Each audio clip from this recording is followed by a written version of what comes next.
Welcome back to another episode of Party Talk, where we empower leaders in youth drug prevention.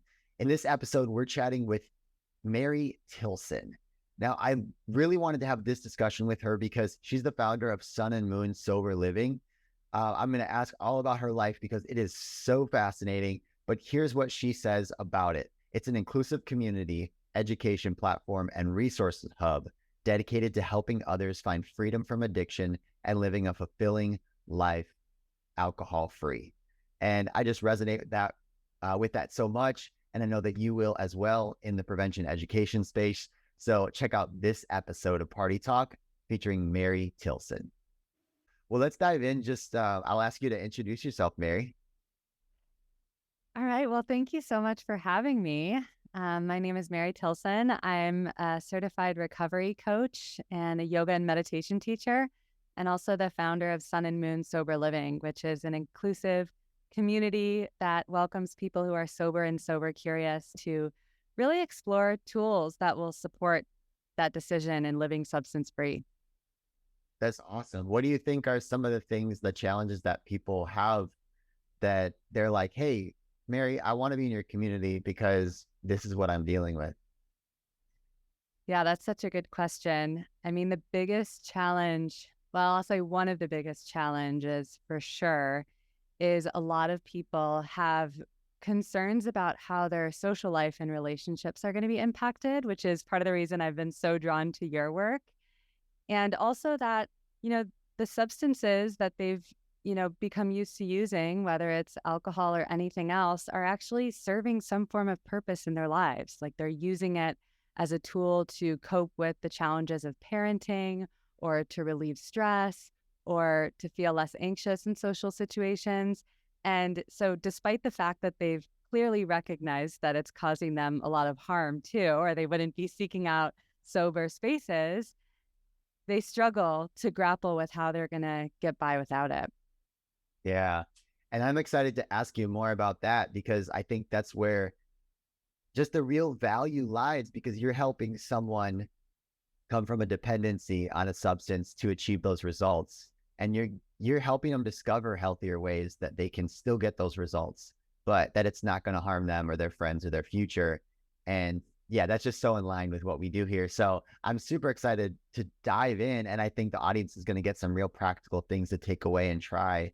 Before we do that, is I know your story a little bit and it's so fascinating.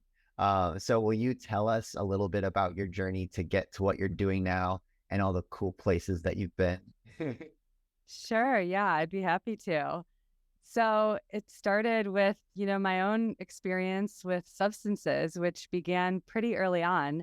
I started to experiment with drinking and marijuana when I was about 13 years old. I was going into my freshman year of high school and using it for a lot of reasons that people do. It helped me with some of my insecurities I felt as a young teenager and, more comfortable in social situations. And it's interesting because I look back and I used to always be like, well, I didn't have any major consequences in high school. But then I'm thinking, my parents organized this intervention with some of my best friends' parents after we had a friend fall down a hill at the beach from getting too drunk. I had friends get DUIs. I was at parties that were busted by the police and I just got away. And so I was always like right on the edge of major consequences, but none of them ever really touched me. And so I went to school at the University of Colorado in Boulder, which is a beautiful place. I live very close to there now. It's also notoriously a big party school. And I leaned into that 100%. And so I was partying every night of the week if I could, not partying the way that you encourage, but really heavily leaning into substances. And I also discovered Adderall, cocaine, and ecstasy during that time. And that allowed me to fuel this work hard, party hard mentality where I was still managing to get good grades. But because those substances were allowing me to, stay up later and, sleep less, I was starting to black out. And that's when I started to experience real negative consequences from my substance use. And it started off mild, just getting blacked out and saying things that I regretted. And then it got a lot more serious, like everything from blacking out and passing out on family vacations and doing drugs with strangers in hotel lobbies to hurting people that were really close to me. And it got to a point where one morning, I'll never forget, my junior year, I woke up and was like so overwhelmed with anxiety and shame and paranoia with the vague memories of what I'd done the night before that I just called my parents and I was like, I need to get out of here immediately. Please fly me home, get me out of Colorado. Was flown home to Chicago. And what I didn't realize was that I was also going to find myself in outpatient treatment in rehab when I got back to Chicago. And I had no intention of calling myself an alcoholic or an addict. Definitely didn't think I was going to get sober. I mean, to me, that was equivalent to like, I mean, what is a life as a college student? That was my thinking, as I've shared with you before. And so, unfortunately, I went through this treatment program with the mentality of, I'm going to go through this, take my little break, get a little escape from all the drama, and then I'm going to figure out how to moderate when I get back. And unfortunately, I did try that. I spent a few more years really trying to fight that battle, and things only got worse. So by the time that I had learned the lessons enough times, it hit a point a few years after I graduated where I was ready to fully acknowledge that substances had no place in my life, and that I was, I was reaching kind of a fork in the road where it can go in two very different directions. And I live in endless gratitude for that moment of realization, because I actually could never in my wildest, like, it was beyond my imagination what could happen when I got sober.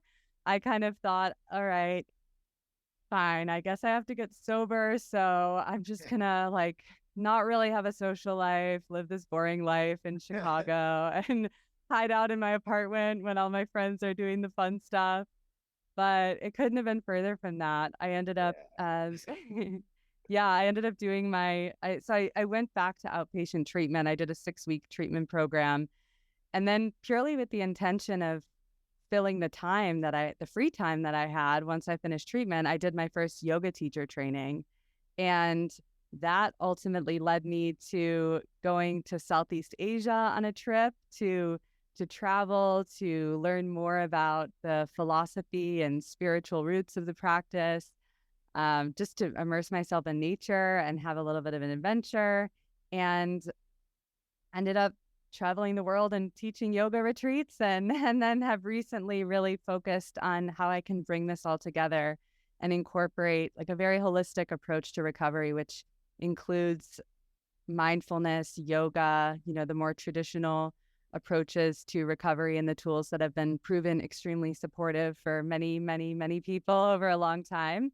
And so, yeah, that's really my passion is, with Sun and Moon Sober Living, it's kind of embracing both sides. Like, yes, there's the light and the dark. Like, yes, we have these challenges that might drive us to this decision, but also like the bright side of sobriety. It has so much to offer.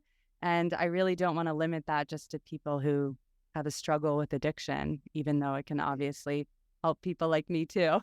Yeah, exactly. Because we are, offer both ends of the spectrum. Like just you and I talking is I found value in what you do as well. So it's like, yeah, it doesn't have to be that you have this exact story that's just like mine or just like yours.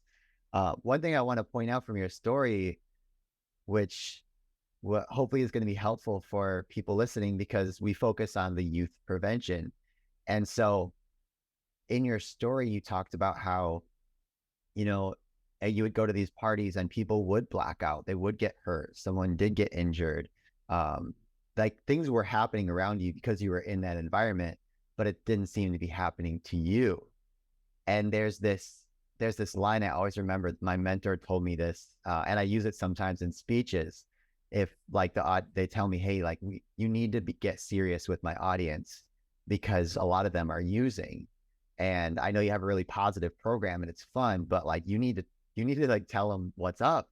And so I have this line that I use. I learned from a mentor, and it says, men can lie, women can lie, numbers cannot. And if you imagine that, the risk of using drugs and alcohol is like rolling that dice. And if there's six numbers, we all have a number. So just because if I'm a 4 didn't get rolled, it doesn't mean that no one got hurt. It just means that I didn't get hurt. And so for me personally, that's such a motivator. Is like, all right, I want to show people they don't have to play that game to have a good time, because the less people who are rolling it, the less people that will get hurt. But just that realization that, oh, wow, I'm okay. But what about my friend? Or like, what about my family or my little brother or sister who's going to start using because they saw me do it? Exactly. That's such an important point. And I think, we can get in this mentality of, oh, it's never going to happen to me, and like, and even now, I think about this fentanyl crisis and how many people are accidentally overdosing, thinking they're doing cocaine, for example. And I ask myself, would I still have rolled that dice? I think there's a possibility that I might have. And how can we reach people so that they see that this actually genuinely can happen to you? And I think when I think about it, it's exactly as you focus on, it's like giving other options. Because to me, there was two options. It's have a social life and do drugs, or spend the rest of your life alone as this boring, I genuinely thought that way. Yeah. And so, like, that is also contributing to the thought process. And it doesn't have to be like that. Right. It doesn't. And that's why it's so important. The work that we're doing is, through our program, we're offering the alternative to socialize and find community. You're doing the same thing for adults, but you're also including that other aspect, which is, well, all right, so since my social life's taken care of, but I still need to cope with the pain. I still need to learn how to relieve stress and relax. So can we talk a little bit about that? What are some of the ways that you use, or that you can teach people that if they are using drugs to cope or to relieve stress, what are some alternatives that we can explore? Yeah, that's such a good question, because I really had to ask myself that, and I had to make a lot of major changes to my lifestyle because it wasn't really sustainable the way that I was working and going out every night after work and sleeping so little. I had to be really honest about myself that just wasn't a sustainable schedule that I had created for myself. And so yoga is an incredible practice because for so many different reasons, but I think having tools to help manage stress and make relaxation and calming your nervous system not only a daily practice, but finding ways to sprinkle these little practices throughout your day. And I was actually just reading about a study about how people who routinely relax have increased expression of the genes that are responsible for calming our stress response. So they're more resilient to stress. And I think a lot of people like misequate this idea of like being strong and resilient with like pushing ourselves and being super productive and working so hard. And so we kind of have to reframe how we think about relaxation, that it's not a sign of weakness. It's not being lazy. It's actually a really, really important part of our health, like physically, mentally. And if we want to get ahead, which a lot of people who, struggle with substances are some of the most like driven, hardworking people too. And so that was a really big one for me, was just reframing my whole thinking around relaxation. And so for me, that starts with having a daily yoga practice. And I recognize that yoga might not be the practice for everyone, but having a practice that allows you to really get into your body and connect with your body. I like yoga because it brings in elements of our breath and, our mind and our focus. It's very multi-layered. It's not just working with, one area in isolation. And by developing that relationship with your body, you can also start to notice when you're becoming dysregulated, when you're becoming overstressed. And I'm actually exploring this right now. This month in my membership, we're talking about befriending your nervous system, and to be able to really like tune in and notice when you're in that really activated kind of fight or flight state and have the tools to bring yourself back to a more calm place is so important, especially for people who struggle with substances, because when you are in your sympathetic nervous system, in that fight or flight state, you lose access to the more evolved part of your brain that can make conscious, thoughtful decisions. And so it's kind of like you get that kind of opportunity to tune in to this like inner radar that's like giving you a little warning bell, like we're moving into risky territory here. Okay. Wow. Okay. So you do something where you have a daily practice, and that's going to help you be in the right state of mind, get in touch with your body, your breath, so that you can recognize those things. And when I think of yoga though, it's incorporating like stretching, you're exercising, you're breathing. Maybe you're thinking, or maybe you're even not thinking. Maybe that's a trick too. But if let's say you have an hour or 30 minutes that you do yoga, and then later in the day there's some sort of trigger that's like you are going into that flight mode, and you are experiencing stress and anxiety, and maybe like a student is asking and they're saying, oh, I mean, I don't like yoga, or oh, I do yoga, um and I like it when I'm doing it. Is there something that it helps you when you get to that point of stress, or a simplified version you could try to be like a little tool that's in your pocket? Like, okay, when you're experiencing this, try this. Yeah, absolutely. I think we tend to underestimate the power of our breath because it's just so available to us. It almost seems too simple. Yeah. Really just taking a moment to drop into your body, like just kind of if you're in front of your screen and that's what's causing all of this stress activation, just stepping back for a moment and really taking a few deep grounding breaths, breathing all the way into your lower belly. Of course, your lungs don't really go there, but visualizing that and taking up the full capacity of breath, and just giving yourself the opportunity to really slow down and connect with your breath, getting up and moving your body. It's been shown that our bodies can be like, through exercise, it's like we have these internal pharmacies that can release chemicals that help us reduce stress and anxiety and all of that. Getting outside and taking just a short walk in nature, putting the screens down. There's all these little tools. A friend of mine introduced me recently over the last few years, to emotional freedom technique, which is tapping. I'm not sure if you've ever seen that, but it's a practice where you tap on these various meridian points, which it's related to the acupressure points from Chinese medicine. And it's just a simple practice, but you're basically tapping on these different points. And it's also been shown to reduce stress and relieve anxiety and all of that. So, Wow. so yeah, like I like to think of it as, I think sometimes, and I relate to this because it was definitely my experience.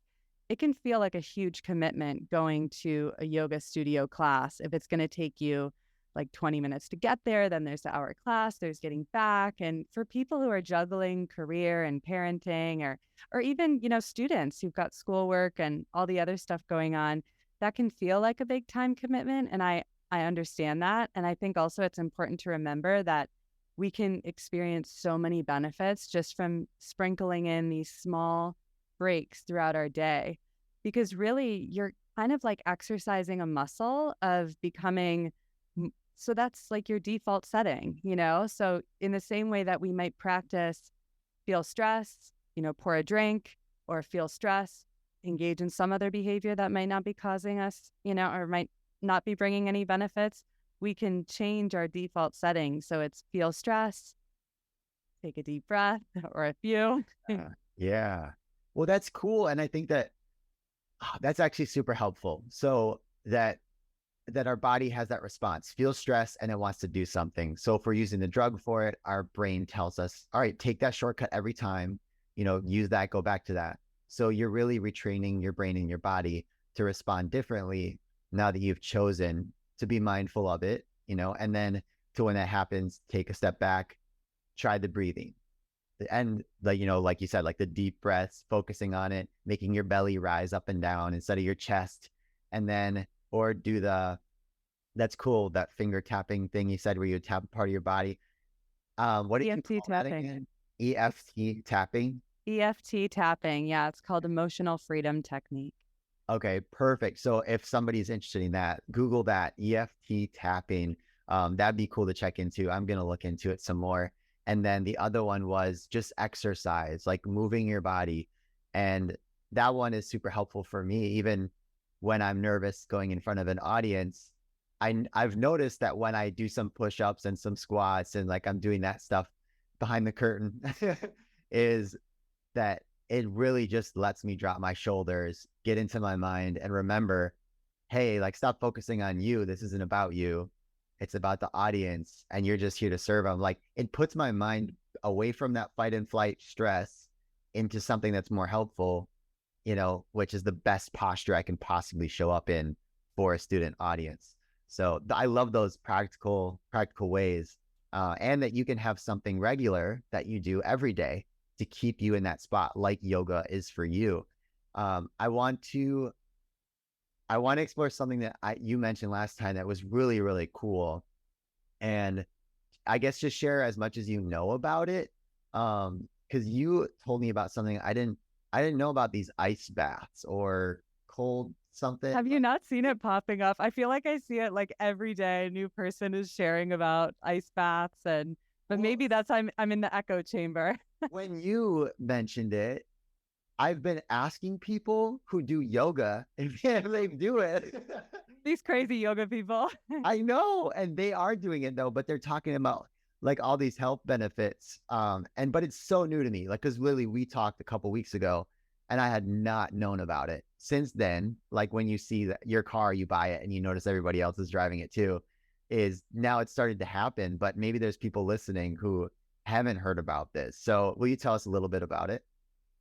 Yeah, so I've been really blown away by the benefits of this. And I remember the first time that I experienced it, I was living in Bali, and the gym that I went to, there was a spa recovery area that had a cold plunge.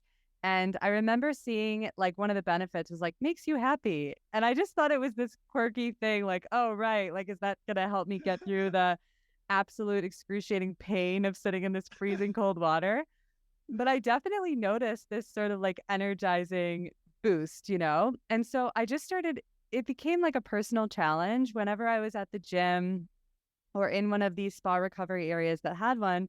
I would, make a habit of getting in.